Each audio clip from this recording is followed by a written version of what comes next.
What's going on YouTube? My name is NC Squared and welcome back to Season 3 Week 8 of the NPL. I am your coach of the Litchfield Park Larvitars and we are going up against the New York Greninjas, hosted, or I guess coached by Ace Nova.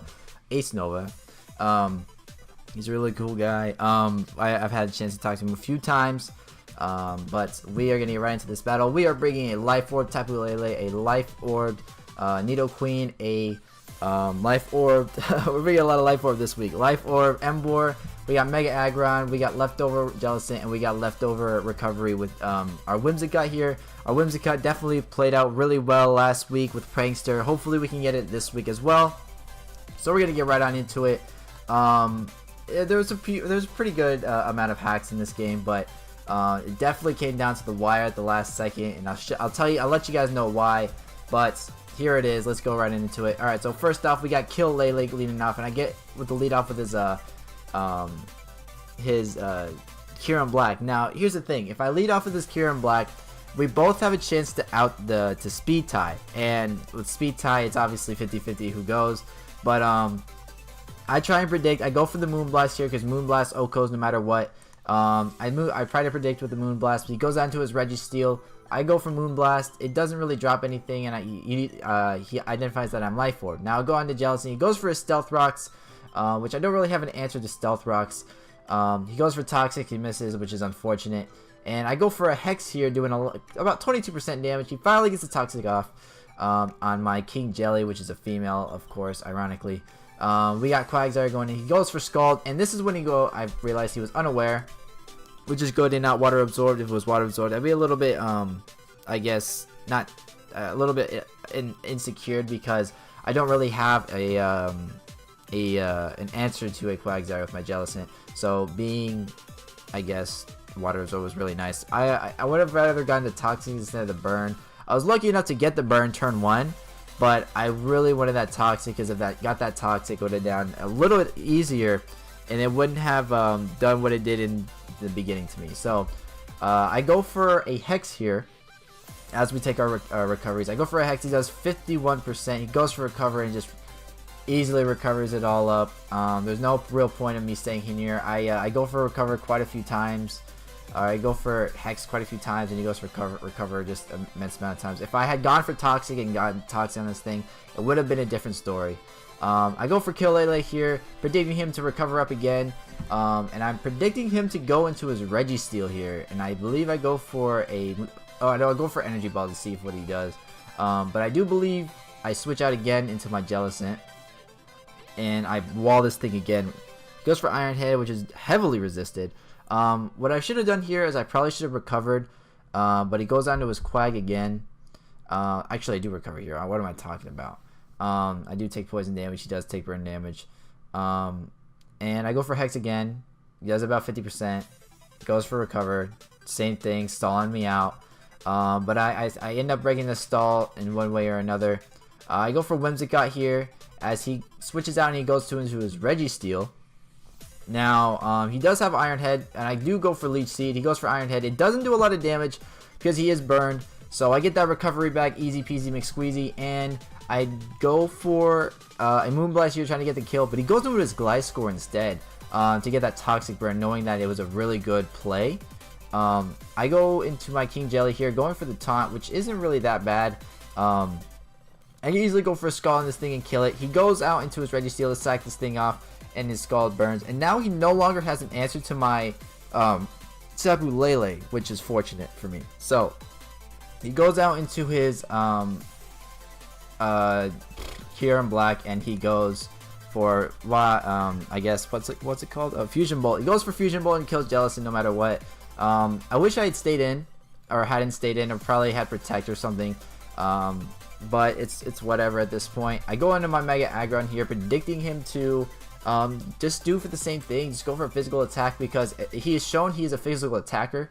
So I go into my Mega here. He goes for Z, I believe Tectonic Rage, and it just kills me dead on the spot. So now I'm down 5-4.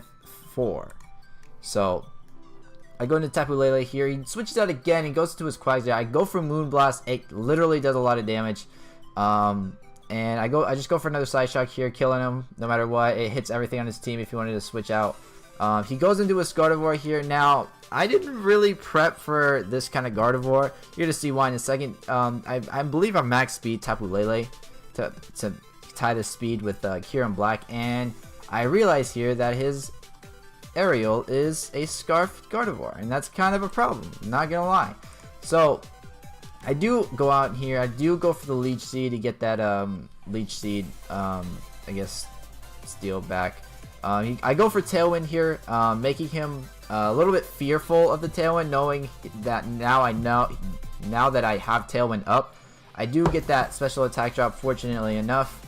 And he goes onto his Fernape, and my taunt, I believe, goes away. No, I switch out. I switch out into Girl Trev. He goes for Poison Jab, which does literally nothing.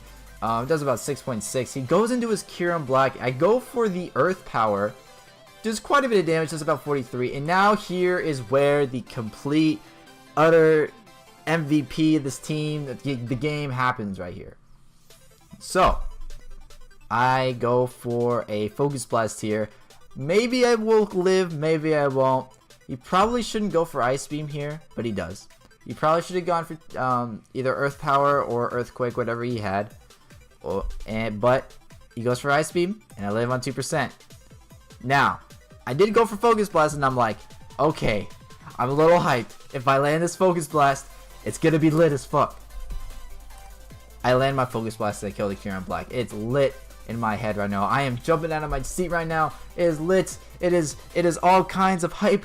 And then he goes for Poison Jab, kills my Nidoqueen, and then I switch out into my Whimsicott, and this is where I want to play with the mind games a little bit. I could either go for Leech Seed, predicting him to switch out into Gardevoir or to Gliscor, or I can set up my Tailwind, predicting him to go for Poison Jab. So I set up my Tailwind here, and he goes for Poison Jab. Now, I do have 4 turns left. I do go out to Emboar, and I do outspeed everything, or at least I think I outspeed everything. I go for a Flare Blitz here.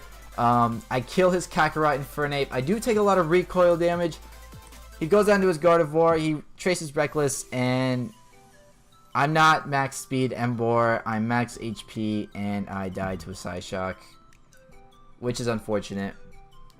And I could have won this game if I had been max speed, but it's whatever. I did not prep a single little bit for Scarf Gardevoir. Scarf Gardevoir was definitely the MVP of his team. And I'd have to say Nidoqueen is definitely my MVP of the team this week because it just lived that focus, it lived that Ice Beam. If it hadn't lived that Ice Beam, I don't believe I would have won, or I wouldn't have gone to a 2-0. I would have stayed at a 4-0. And it's just that. It's literally that. I wouldn't have gone to the 2-0. He would have, I would have gone to my, what's it called? Totally forgot. My Whimsicott when the Nidoqueen died, if it hadn't lit on 2%, and I would have switched out, I would have gone for my Tailwind, he would have killed, or I would have just gone for Moonblast, or what I could have done is I could have psyched him out, could have gone for Leech Seed, because he would have probably switched out. He had Ice Beam, which was super effective, probably would have killed. I probably would have gone for Tailwind anyways, just outspeed anything no matter what, and, well, that happened, and I, still lose 2-0, it was still a great game. Played well on both parts. I definitely think I should have won this game, but not prepping for a max speed or not prepping for a Scarf Gardevoir was definitely my problem here. Tapu Lele did pick up a kill this week, so that kill leader is still up on the board. But I do want to thank you guys for watching. Appreciate all the support you guys give on this channel. Please leave a like, comment down below, and subscribe for me today. And if you're wondering why this is up on Tuesday, or if I decide to upload it on Monday, right now it's about 9:42 p.m. I've had a lot of stress right now, just with packs and doing everything correct, because I don't want to have to miss anything or anything like that. And it's a little bit stressful packing for packs right now because I'm kind of all over the place. I didn't really have time to record. I still have to get all my hours in for work in the next week or two, and I just didn't have a lot of time to edit and record. So, but I hope you guys do understand why I'm uploading this on Tuesday. But again, thank you guys for watching. Appreciate all the support you guys give me the channel. Please leave a like, comment down below, and subscribe for me today. Have yourselves a great day, and I'll see you in the next one. Peace.